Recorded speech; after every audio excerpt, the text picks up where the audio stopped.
So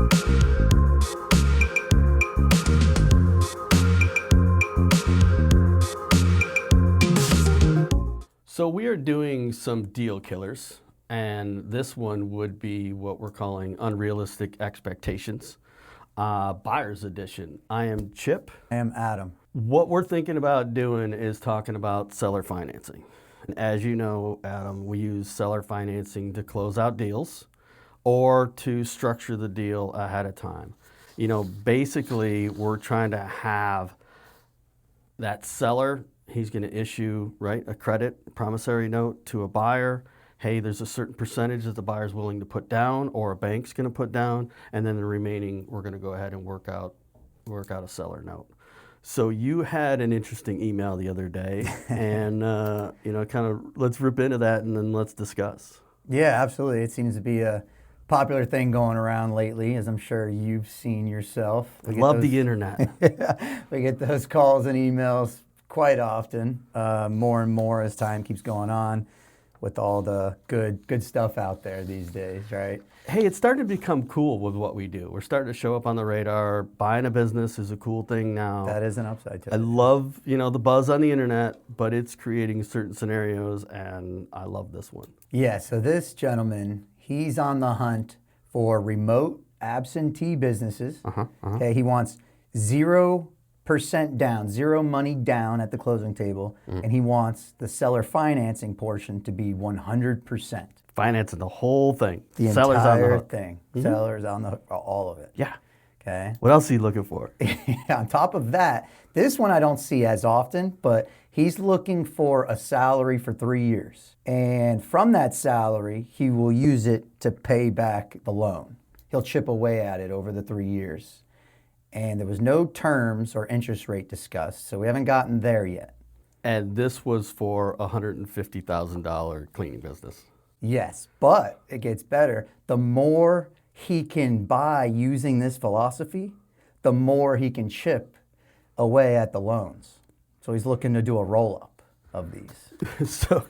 So if I could describe seller financing in some of the deals that I've done or we typically have, usually it's 80 to 90% down. Yeah. And then maybe that 10 or 20% seller financing. Yeah, So this guy is asking for 0% down. Mm-hmm. He's asking for, if I remember right, a salary. Mm-hmm. And he's dictating the rules before we even know what's going on. So how does that become unrealistic for a seller? Yeah.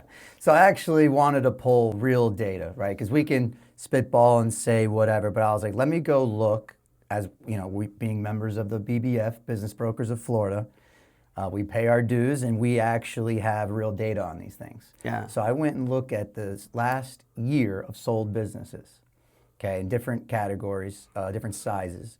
Actually, for 200,000 purchase price and under, the last 1,000 businesses sold, I saw it was 91% of the sales price was down at closing. Okay, so only a 9% note, seller's note, and that's on average.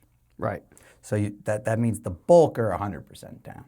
Right. Most of the cash is in the seller's hand at the closing table. And it gets a little more in favor for the seller's note as the business gets bigger, a little more leeway, but not much. When I went to under 500,000 purchase price, I was seeing 86% down at closing.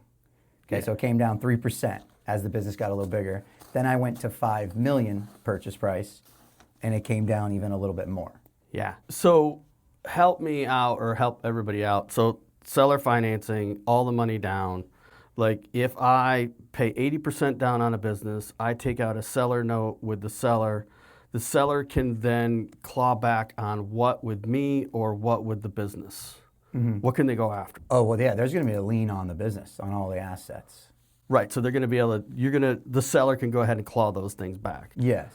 So 0% down allows the seller to claw that back, but it might be worth what at that point? Or the assets could be where? Let's say those couple vans. Yeah, who knows if they're even running anymore? Who knows what that person did to it? The buyer has to understand there's so much risk for the seller to take on there. So that's complete.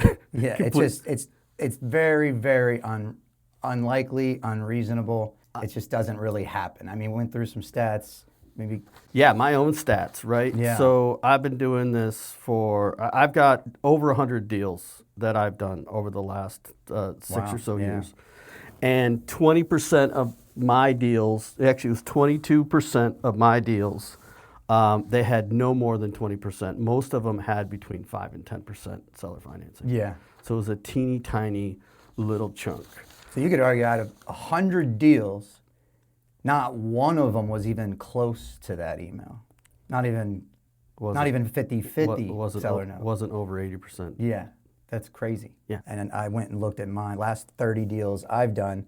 6 of them had seller financing, but none of them were close to the seller holding a 100% note or a 90% note, 80%. Yeah, so for us to do deals, right, we have to have 2 people that agree upon a scenario. Yeah. And how are you ever going to get a seller to agree to 0% down? Yeah, buyers need to realize, the seller has possibly been working in this business for decades. His whole life is into it. He's put everything he has into it. And for him to just trust that you're going to pay him over time. And honestly, the liens on the business is great, but he might not want the business back. He's looking to sell. He's been doing it, 10, 20, 30 years. He's looking to get the money that he's put in the time for. Yeah. And he's not looking to get it over the next 5, 10, 20 years, and then you default, and then he has to come grab back what you may have already ruined. Yeah, most people are looking to retire and they're using that big chunk check Yeah. and then maybe a few little checks for rolling on down the line. It's a lot to sleep with. Yeah, it's a lot to sleep with. So I just want to kind of finish this out with there becomes a point where the internet is awesome Yeah. and the internet is creating some unrealistic expectations.